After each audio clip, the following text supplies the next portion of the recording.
Hello everybody in YouTube land and everyone watching live on Twitch. Welcome to the next in-depth deck building where we are here to do a big money rogue deck. In the last two in-depth deck buildings, I focused on archetypes for classes, and I think this has been very fun, and I think the response has been very nice. People have said they've enjoyed me approaching the archetypes in this, and it's a good way for us to cover archetype content without like redoing a video that we've already done in the past.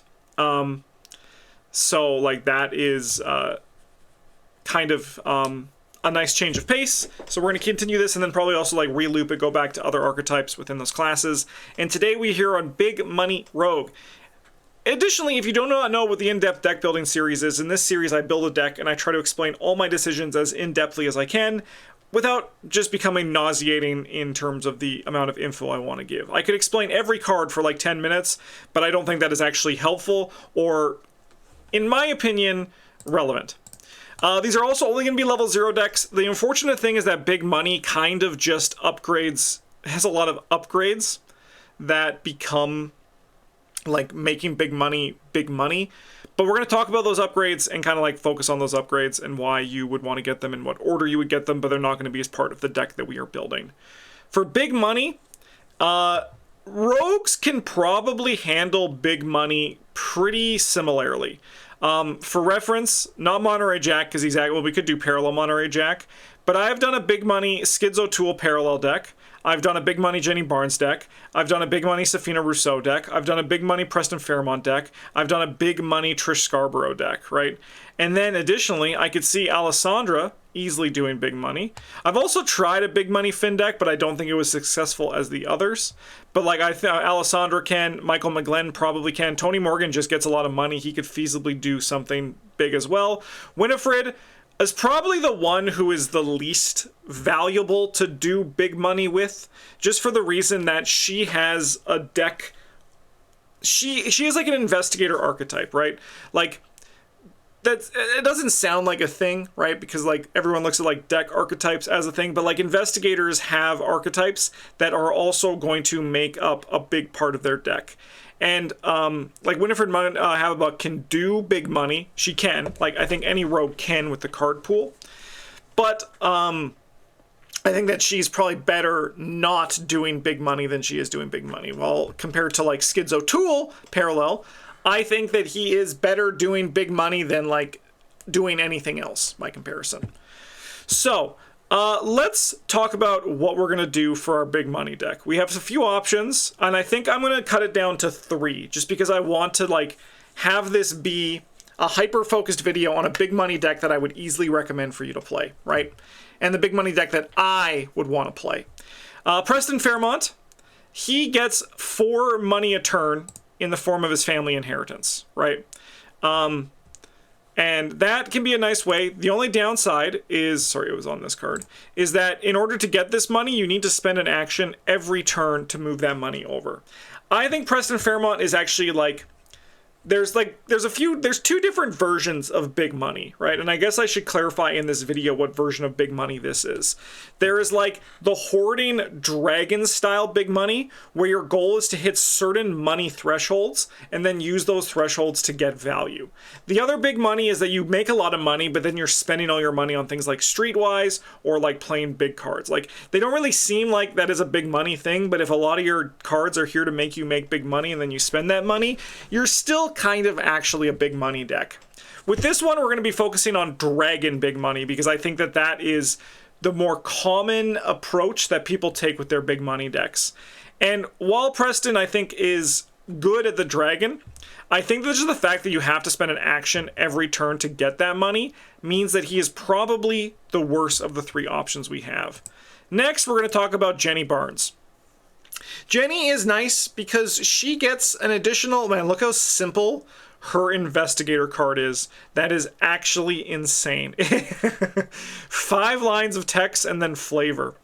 You collect 1 additional resource during each upkeep phase, so she just gets 2 money each turn, right? It's just like that simple. Has 3 across the boards, and an Elder Sign effect that rewards you for hoarding money, right? Downside of Jenny,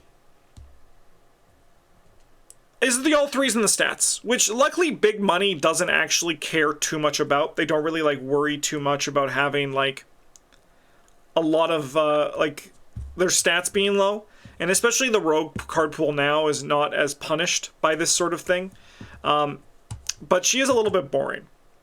And then we're going to talk about Parallel Skids. He has an ability that gets you money. And you might be thinking, that's similar to Jenny's ability, but Jenny's ability is guaranteed. And his stat line is actually pretty similar to Jenny's. You were 100% right on this. His stat line is actually incredibly similar to Jenny's, and his deck building is more open than Jenny's, but it's still also, he's going to be doing a lot of that Rogue 05 to do this big money thing. However, his ability has a higher ceiling on the money it gives you. As a lightning bolt, you spend up to 3 resources, test a base skill value of 3 against a difficulty equal to the amount of resources just spent. If you succeed, gain twice that number of spent resources, and only foot and wild icons may be committed to this test limit once per round. So this means that you kind of essentially have a watch this. We're going to talk about watch this in the video, but it's a resource. It's a skill card that generates resources, right? You have this kind of like printed on your character card, and you're basically just able to gamble every turn to make more resources. This is really nice in the standard difficulty because you kind of go into this play pattern where you spend 1 resource and test 3 to 1, which is up 2, which is a pretty good spot for standard to be in, right, for the test difficulty. Then you pass and you gain 2 resources, or you fail and you lost a resource, which can happen and kind of sucks. But you're able to just like double your resources for a bit until a certain point you've amassed enough of your kit that you can now like test 3 and then double 3 to go to 6, which is a pretty big growth. Just have like a free emergency cash on going for you. Additionally as well, there's also skill cards now, like there's an upgraded watch this, which I'm sure we'll also talk about later in the video, that can help you also pass this even better. So there's a lot of good things. And additionally, because you can commit foot cards, there's a lot of foot icon skills in the rogue class that are actually really beneficial for you to take advantage of here. So, of these 3 options, I think I gotta go with the one that I enjoy the most because I'll have the best perspective on that. And I don't really enjoy building Jenny. And I think, as I said, Preston is not really here for the dragon. So we're going to build a Schizo tool deck here. And Dragon Big Money. We will build with the taboo list in mind. We're going to go parallel front and parallel back. So we have Rogue 0 to 5, which is the important part.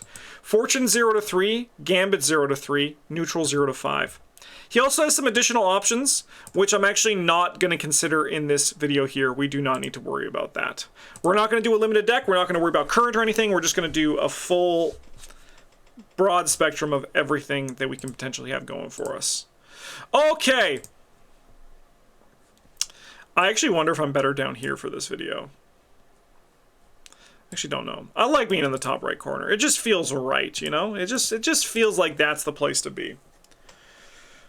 Okay. Like with all archetypes, we need to consider 2 things first.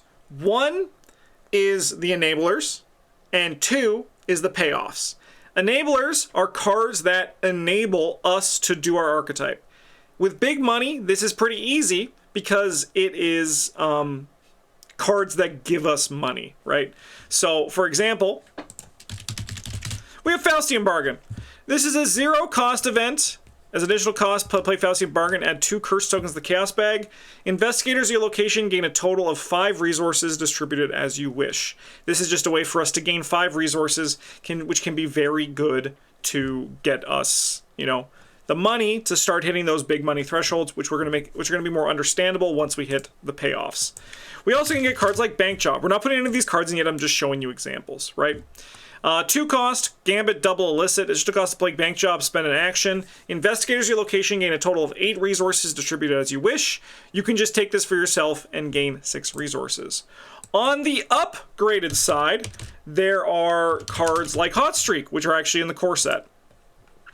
3 resources, gain 10 resources. Nice and simple. If you have the Return To, which is harder to find because it's super out of print, 5 to gain 10. It's basically like a level 2 Faustian Bargain, and Faustian Bargain is like a level 0 Hot Streak. There's also a card called, what's it called?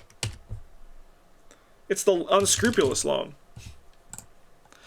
0 cost, 3 experience. Level 1 per investigator, cannot leave play. As a reaction, after you play Unscrupulous Loan, gain 10 resources. Force, when the game ends or you are eliminated, if you have fewer than 10 resources in your resource pool, exile Unscrupulous Loan. Our enablers can cost us experience. It's okay, and a big reason why it's okay is because they are very good. Unscrupulous Loan just giving us 10 resources is super duper duper nice. It's just like having that like ability to just get 10 is worth it because it's going to get us over our thresholds for our payoffs. So now let's talk about payoffs. And there is one payoff that is like the bread and butter of the big money dragon deck, and that is well connected. 2 cost, limit 1 per investigator. As a lightning bolt exhausts well connected, you get +1 skill value for the skill test for every 5 resources you have, right? So what this does is if you have 10 resources in your pool, like say you played an Unscrupulous Loan, you get a well-connected, with well-connected, you get an Unexpected Courage every turn. You get that up to 15 resources, you're now doing a +3.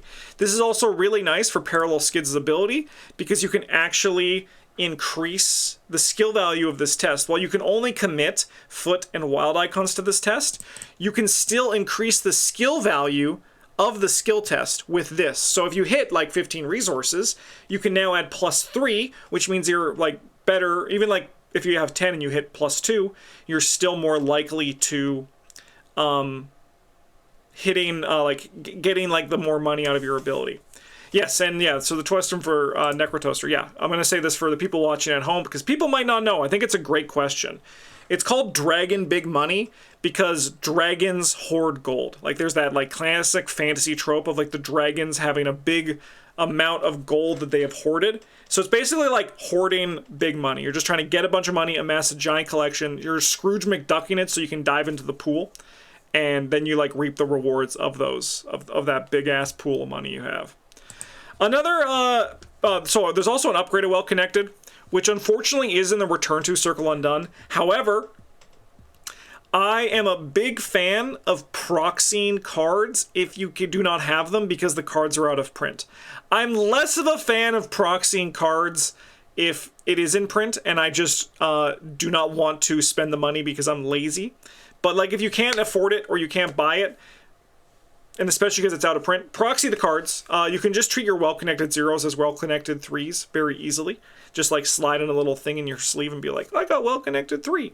This is also going to become more relevant as well when things start rotating out of print. But just like making your own, like on a piece of paper, writing the cards is better than like not if you cannot afford or it is out of print. But that's one of those things. And if you are able to buy it, I'm still support the game, support the local game shops and all that. But if, for example, you cannot find a Return to Circle Undone anywhere and you really want to play big money, just treat your well-connected 0s as well-connected 3s. It's going to just make everything easier for you.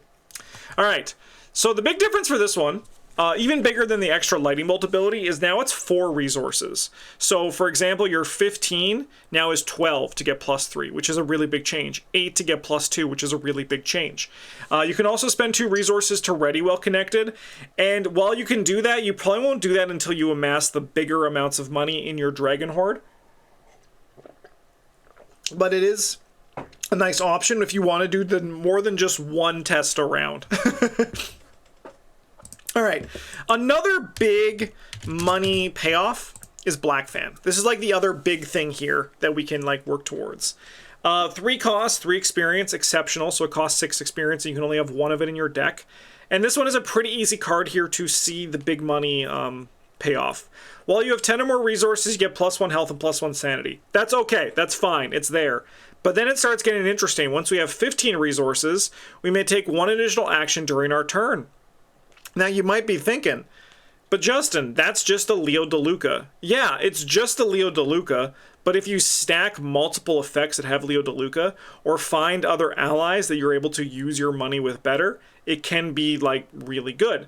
And then at 20+ resources, this is where things get spicy. 20+ resources, you get +1 to each of your skills. So that means if you've hit the 20+ resource threshold on the Black Fan, you get to take 4 actions at +1 to all of your skills. Now, you might also be saying, but Justin, that's just a dark horse, which you can have by having no resources. And the answer to that is also yes, you are right. But you must understand that Rogue is a combo class, right? So when all of these pieces come together and you're able to get all the things on the board, you are going to become nigh unstoppable, and it's going to be freaking nuts. Another really good card, Enabler, not so much payoff here, in Rogue is the Red Clock. Conveniently also from Edge of the Earth. Big reason for this is that Bob came out in Edge of the Earth, and while he is a survivor on the tin, he is a rogue once you start like putting your finger inside of the box, which was a very inappropriate sounding thing to say, but I did not mean it that way.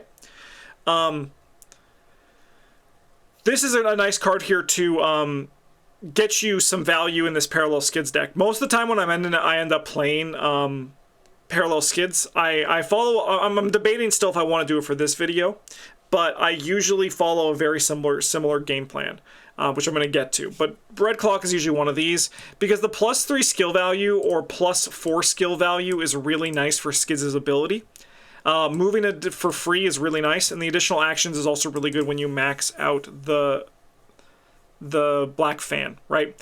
The thing that's really nice, though, is that it is also, like, it's an enabler because it turns all of these also into money, which is really nice. I don't think we're going to go Red Clock for this video, but because this is in-depth, I'm giving you all of the discourse to help make some decisions about this kind of thing, of what I look at when I'm looking at big money. The other thing that I usually look at here for Parallel Skids, and the reason I'll get to it, I'll show you on this. So Skids' deck building size is 25, right? Skids' deck building size is 25. So it's already a smaller deck. And the reason for this is because he has this additional ability, which makes it so you can upgrade your deck. You can leave the lower level versions in your deck while you're upgrading. I mentioned that we weren't going to be worrying about that here, and I still stand by it. We're probably not going to be talking about this thing here today. But that does have this impact on this deck size 25, which is a big reason why most of my big money Skids deck end up becoming Underworld support. So limit 1 per deck, purchase a deck creation.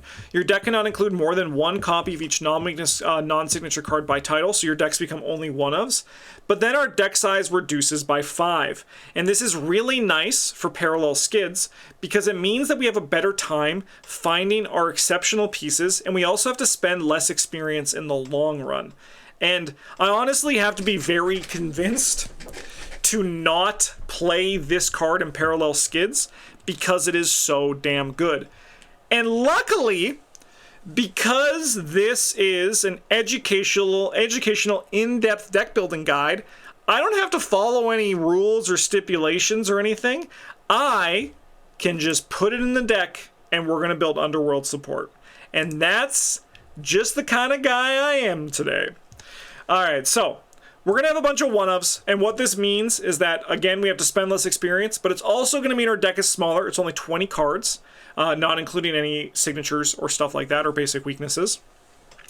But what it is going to allow us to do is just have less thought about our mulligan, because we can just like dig what we want, and it's also going to mean we're going to be able to buy experience things even quicker, which is really nice. We are going to have to sacrifice a few things, like we're not going to be able to play Easy Mark, but that is okay. We're going to take advantage of the full card pool's redundancy to build the best big money deck that we can have. So yeah, also in chat, Dario, there's a point here for Dario is both an enabler and a payoff. He is. I don't think he's great, and I'm probably not going to be putting him in this deck, but I do think, yeah, I agree he is worthy of a shout here for what he can do for big money. Because he has that thing where it's like, while you have 10 or more resources, you get +1 brain and +1 book. And as an action, if there are no enemies at your location, you can exhaust Dario Alamin to gain 2 resources. I think that he might make the deck. If we're going to see once we get to our ally in here. And I also don't know what ally. I mean, we're probably going to go in either to Delilah or Lola, just because they are so damn good at what they do. But I don't know yet. But Dario is worth a shout for big money because you're right. He is both an enabler and a payoff. The problem with Dario is he feels level 0, you know? Like, there's just some allies that feel level 0, and Dario definitely feels like a level 0 ally. Okay, so, alrighty. We want to make some money. So let's just look at this. And we're just going to look at resource. I guess we could also look at gain, right? Yes. That's how we're going to do this. So, if I look at Skids' stat line, because we have to decide what approach we're going to take with this deck, right? Because this version of the series is not limited to just... Man, I've talked 20 minutes and I haven't even built this deck. That's crazy. I need to see how long the other ones were, because I feel like we've spent a lot of time here on big money, but maybe I'm just going crazy. So because we're not like locked into anything specific here, we can kind of just like choose the style of play that we like the best. And that's one thing that I'm very happy about this, because I'm basically just going to be building a parallel Skids deck, and I've built a lot of parallel Skids deck. So it's going to be really fun because of that. All right, so his stat line is very open, right? He has 4 foot, which is good for the rogue stuff and also good for us to take advantage of with his ability. Even though we don't use his foot score for this, we're going to be wanting other cards that use foot so we can take advantage of that. He also has 3 book and 3 fists, so he's very open. I think what I'm going to do is what I generally do with this parallel Skids when I'm building big money, is I'm going to lean primarily on the clue side, and we're going to have some ways of dealing damage, just because that is something that we can get a good benefit from. We're also going to start at level 0 for these cards, just to go with this. All right, so what we're going to do is I have everything here. These are all the cards that just gain resources.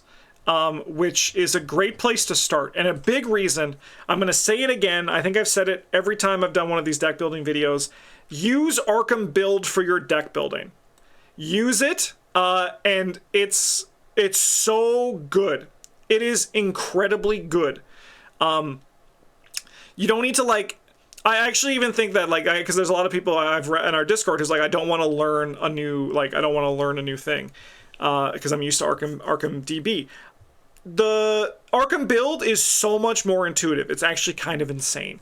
One of my favorite things to do, as I've already done it here as I showed, is I click game text up here and I put in gain. You don't need to remember any weird codes, any weird numbers or anything. Like, you don't need to, like, X is text, X colon is text.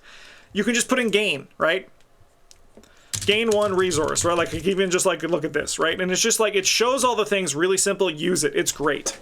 It is an incredible client, and I cannot stop. I mean, it's the reason I can't stop talking about it is because it literally made my workflow like 100 times smoother. So I'm very grateful for it, but I love building decks in it, and I love using it to talk about building decks in it. So use it. All right. So we have everything here that says gain. A first one that we have right here is Thieves Kit. Uses 6 supplies, spend 1 supply, investigate. You may use foot instead of book for this investigation. If you succeed, gain 1 resource. This is basically like a baby Dr. Milan that we can maybe take advantage of. And I usually do end up running this, especially if we're going to be leaning more clues. Like I said, we're going to probably be like on the fighter Kluver spectrum. Fighter, Kluver, this one's Kluver. We're probably going to be like here. You know, like we're going to be like heavy Kluver, but like we'll have some ways to kill. Other things that gain resource, we have like Decorated Skull. This one's not going to be worth it. It's not going to be worth it too much for this kind of thing. It's just like, it's too slow and not good. Takes up a very important slot.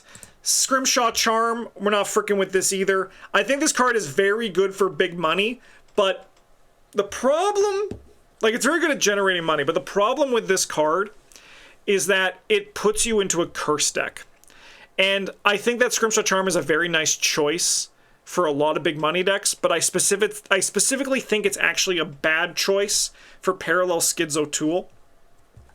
And the main reason for that is it adds uncertainty to our ability here, right?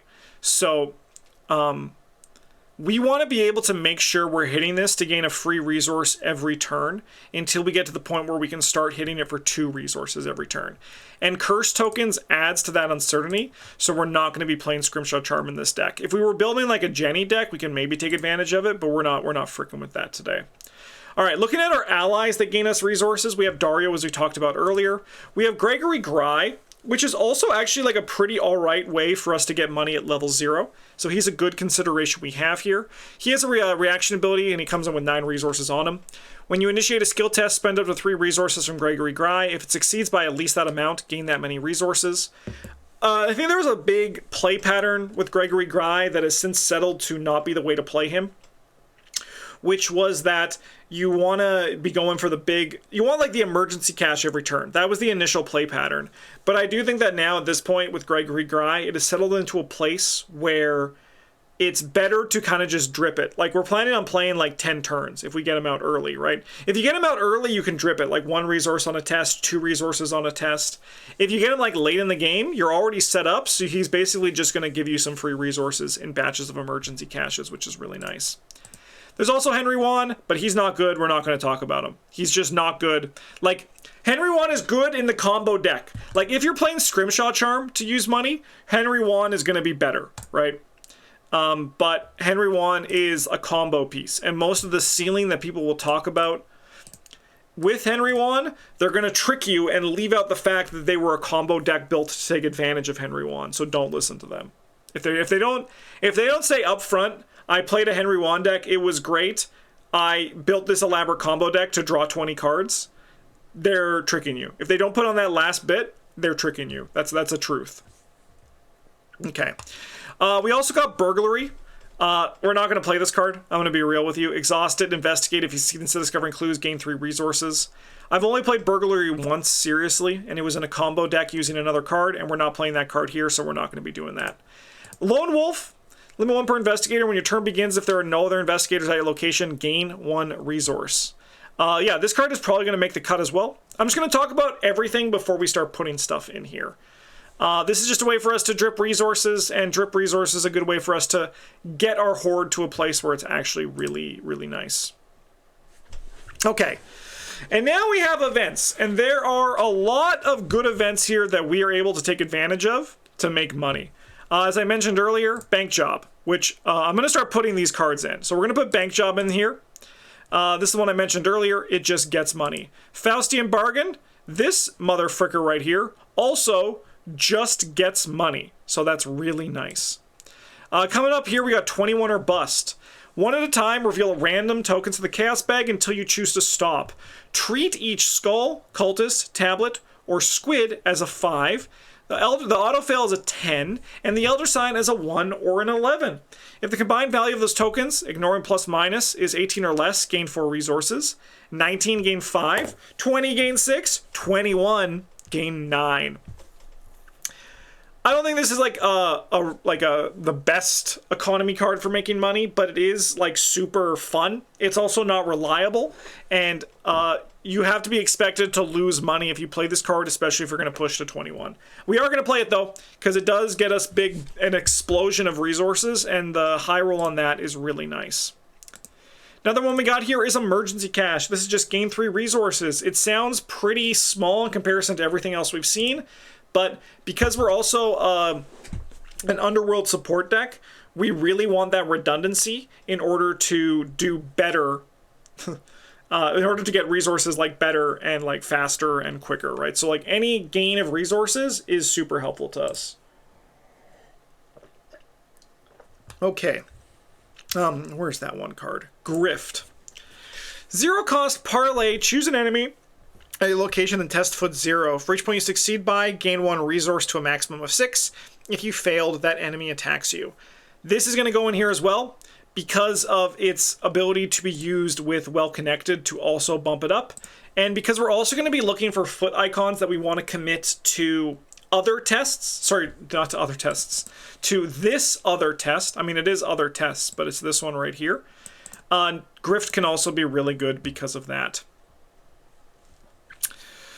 Kicking the Hornet's Nest, it does get resources, but we're not going to be wanting to really dig out enemies. We are already going to be spending a lot of our time, like, our actions gaining money. We don't need to spend... Our actions that gain money don't need to then be solved by defeating an enemy, right? Something just to be aware of.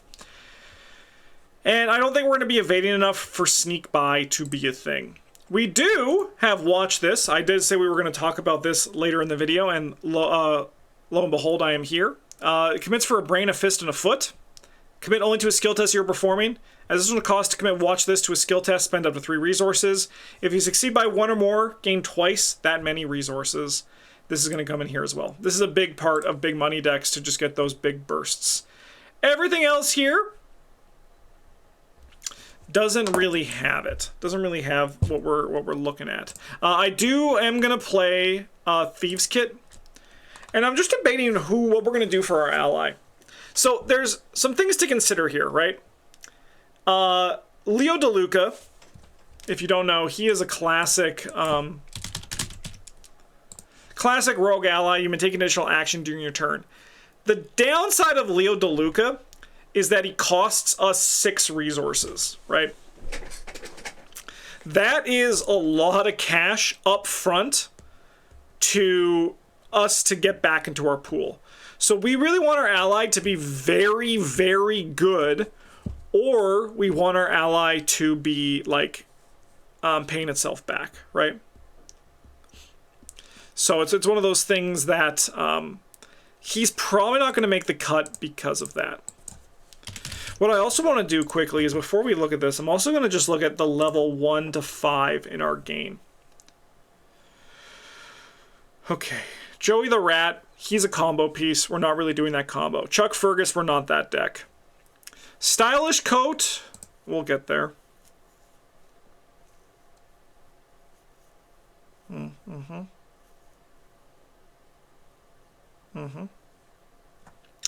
Scrupulous Loan.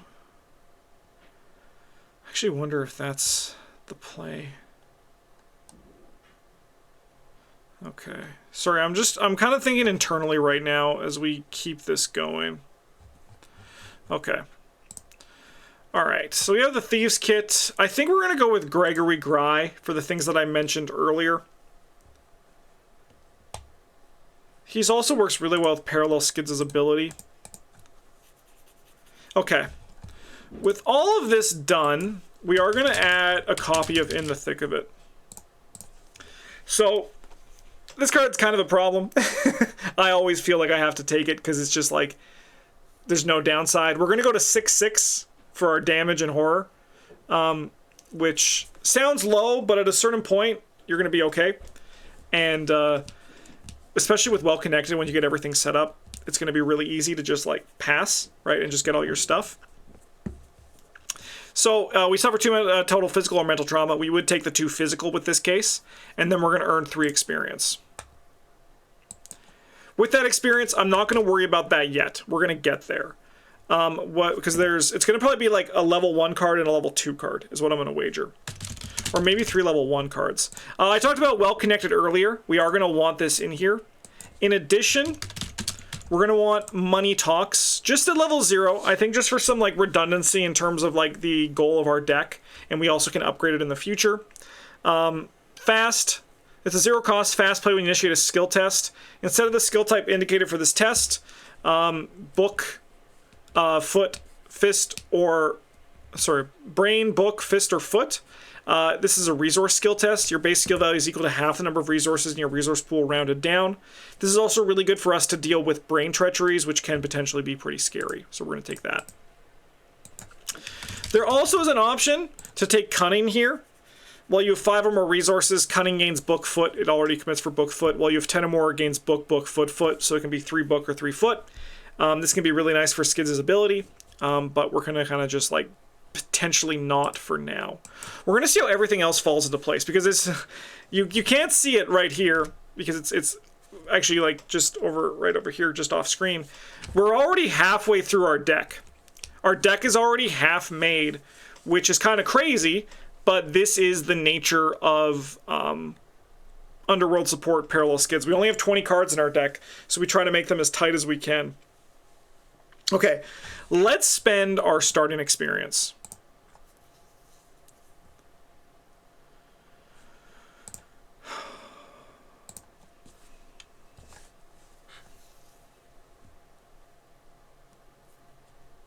So I think we're fine to not do the upgrade at Well Connected. That can be in our side deck. So I'm just going to put that in our side deck now. Likewise with upgraded Thieves Kit. This one's a nice upgrade because if we succeed by 2 or more, we gain 2 resources, so it can be really nice.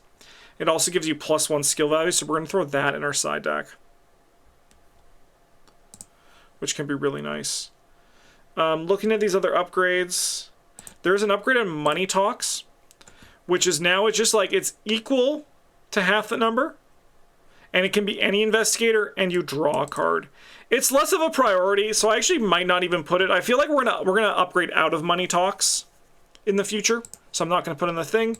And then we have the upgrade of Watch This, which is now just 3 wilds. Otherwise, it's the same. So we're gonna put that in our side deck as well. And you can see we're starting to form the ideas of what the final version of the upgraded version of our deck is gonna be. And then on that note as well, let's also put Black Fan in the side deck, because we are going to want to be playing that. These are some of the cards that I've mentioned earlier. Okay, I think I'm going to play Lockpicks here. Lockpicks works really well with Gregory Gry at level 0. It works really well, well, it doesn't actually work very well at all with Watch This, but it works really well with the upgraded Watch This. And it's just a way for us to, like, do our job of getting clues and building there. This is going to have a very interesting play pattern where you're going to do nothing for a while and then suddenly you're going to do everything, and it's going to kind of be crazy. The things you need to keep in mind with all of your assets is how much do I need to put in them and how much do I get out of them in terms of resources, right? Because that's kind of like the issue that you're gonna see as you play. You're gonna want to hit, depending on if you have the well-connected 0 or the well-connected 3, you're gonna have breakpoints that you're not gonna want to go under, right? So 5, 10, 15, 20 resources. When you have the level 3 version, it's gonna be 4, 8, 12, 16, 20, right? Like, these are all breakpoints that you're gonna, like, the multiples of 5 and multiples of 4, that you're not going to want to leave behind, right? So anytime you have to play something, you get into a point where it's like, do I really want to be playing this, right? Like, is this the right time? And while Lockpicks doesn't give us... While it doesn't give us any money back, it does help us win the game, so it's going to be an important thing. However, a nice thing we can do, and this is actually something I've been doing in most of my parallel skids decks and most of my big monies decks, is I play a one-of this. I mean, I have to play a one-of because I'm playing Underworld support, but I play I'll Take That. So when you successfully evade a humanoid enemy or successfully investigate, I get to play an item asset from my hand, reducing its cost by X, where X is the amount you succeeded by. And then you'll attach I'll Take That to the asset, and attached asset gains illicit. So this is a good way for us to play our Lockpicks and Thieves kits by reducing its cost, which stops some of that, like, that upfront cost that can put us away from our long-term game plan. And just like that, we're at 12 of our 20 cards. We still have 2 experience that we get to put in here, and I'm not going to worry about that right now, because instead we're going to grab Lucky Cigarette Case for our accessory slot. This is going to, after you succeed a skill test by 2 or more, we're going to exhaust it and draw a card. And you guys should know by now what I'm putting in the side deck. Lucky Cigarette Case 3, the upgraded version. It's very good, and it's very good with Well Connected. It's very good with Lockpicks. It's just a very good card. Yeah. Okay. I think what we want to do is I think we want to get the rest of our upgrades sorted. And I think I'm going to specifically look at level 1 cards.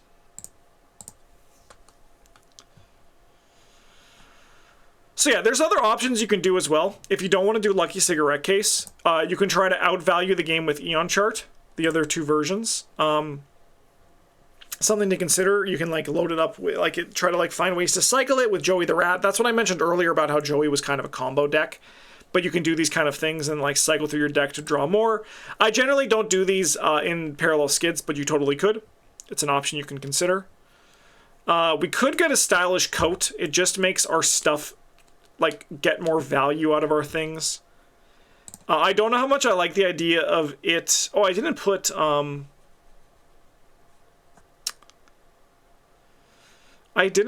the Lone Wolf in here. I think maybe this one is going to make it. Okay. We're not playing Easy Mark, unfortunately. I think we could go Payday.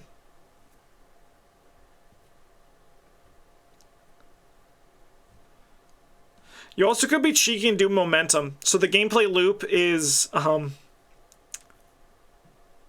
no, it doesn't work. Scratch that. Don't do that. We could do a Savant as well. Savant is a good way for us to pass scary treacheries at the start. Basically, just try to set up our deck for the most success we can get initially, right? So I'll take that, gives us any item, which is currently Lockpicks, Thieves' Kit, Lucky Cigarette Case. Yeah, we'll throw a Stylish Coat in here. As a reaction, when you gain 1 or more resources during your turn via another player card effect, exhaust it, gain 1 additional resource. It's basically just like a Lone Wolf that can slightly soak for you. But like if you're triggering this every turn, you don't need to have that extra Lone Wolf stress of like it not triggering, right? With Skids' ability. And then I will throw in a Savant, because then we don't need to run Cunning, which can be really nice. Also as well, it does give you 3 for Skids' ability, because you're doing just a skill value 3 test. 5 more cards, and we haven't done any enemy management. Maybe this deck is better if we just don't worry about enemies at all. That could be the case. Options if you do want to deal with enemies and you still want to make money. The Mauser is really nice. It's somewhere, I swear. Yeah, the Mauser, because it gives you resources if you succeed by 2 or more. So it's something that you can consider. The upgraded version is also that, but if you do by 4, you get to do both instead of readying it. I usually build Switchblade with Parallel Skids, just because like it's a war of attrition. We'll have to talk about our upgraded ally as well once we get there. But we need to round out the rest of this.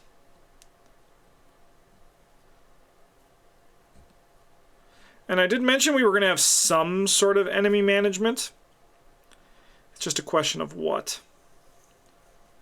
I think we're going to play a U-Handle this one in the level 0 deck. Main reason is just to have some more security. This is going to basically be a second copy of Savant. We can give something to somebody else, and it also gains us a resource, which is like an okay place for this to be. You could feasibly play Active Desperation. You know what? I'm gonna play Active Desperation. I don't know. No, because it's only for the Thieves' Kit. I'm not gonna. We could play Breaking and Entering. Alright, but I am gonna play, at least in level 0.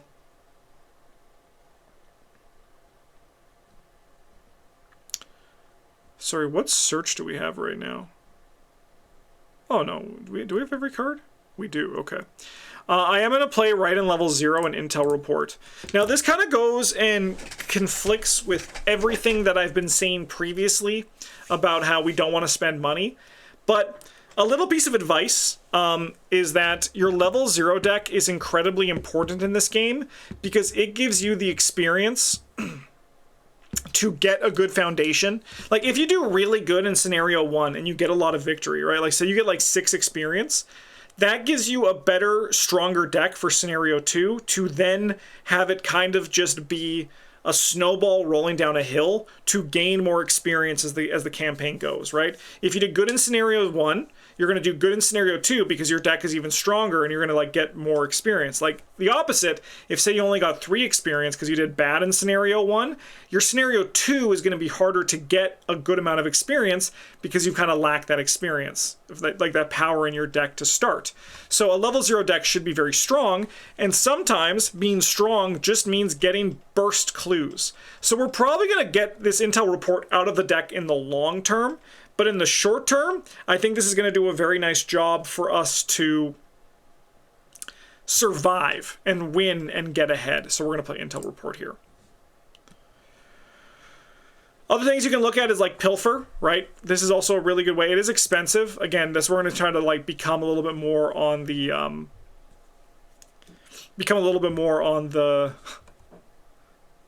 spending big money kind of thing, but something to consider. We can also, I'm looking at potentially scrounge for supplies here. Again, grabbing back like a Faustian, a bank job, a 21 or bust.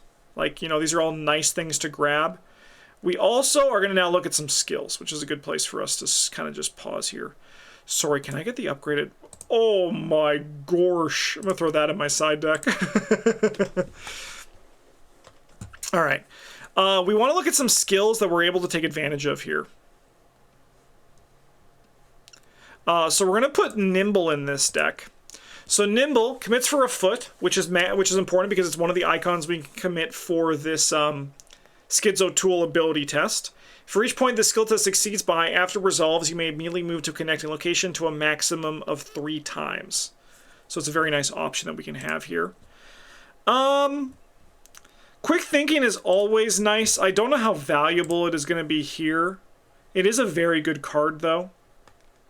I think we are going to run manual dexterity, and I'm going to put the upgraded manual dexterity in the side deck. It works for Thieves Kit. It works for our ability. It works for Grift. It works for a lot. It works for, like, watch this. Like, it just adds more consistency to our tests across the board, so I think it's worth the time. And I think that's probably good for our skills. And we get to add one more card to this. We have our hands full, accessory slot, ally, body. So we're looking pretty alright on that. Just trying to scroll through and see if anything, like, jumps out at me. I think this is looking a pretty solid deck, though. I think it'll get the job done. We didn't do the enemy thing, did we? I said we were going to, but the chips fell and it just didn't end up happening that way. I mean, you could take out, like, in the long term, you could take out Money Talks, but I'm also kind of like, excuse me, recommending for, like, the guys, like the guide of new players, to just make things, like, easier for you and just make it more consistent as well.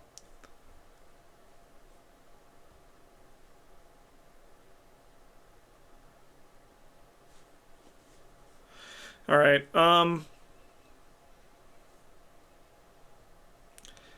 think I'll play a Look What I Found. The one red card in our deck. Likewise, with Intel Report, this is going to help you just win the game quicker.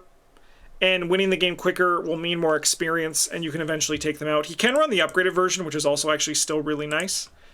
But just some stuff there to consider. On to the side deck, we have a lot of things here. Why don't we just quickly look at the gains over here, and we can talk about the resource stuff. I mentioned Thieves Kit, it's already here that you can see.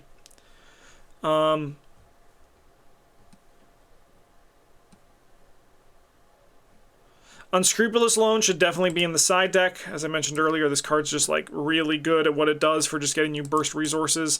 If you wanted to, like, spend, like, your 3 in the thick of it experience to just get an Unscrupulous Loan at the start, that probably wouldn't be a bad thing to do, right?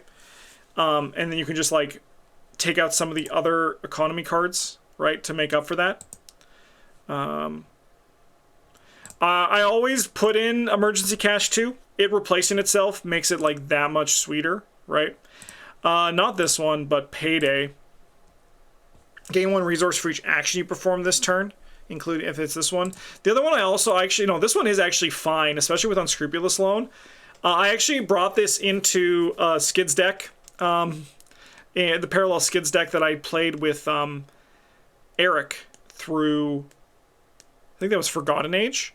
Mostly just because it was a fast way for me to gain resources. Even though I was only gaining 2, I was gaining 3 with my Stylish coat, and it got the job done. How's it going, Phantom of the Stream? Haven't seen a body break in a while. That's hype as hell. Yeah. I'll throw these in the side deck. I think they're fine to be there. It's just, like, it depends on, like, how things go. And then also, I did say earlier, you could run the red clock. I'm not going to put this in this side deck here, because I think it kind of goes against it. But I think that is what we have for this beautiful little deck, which, let me just get this all on screen here. So yeah, let me just hide myself as well.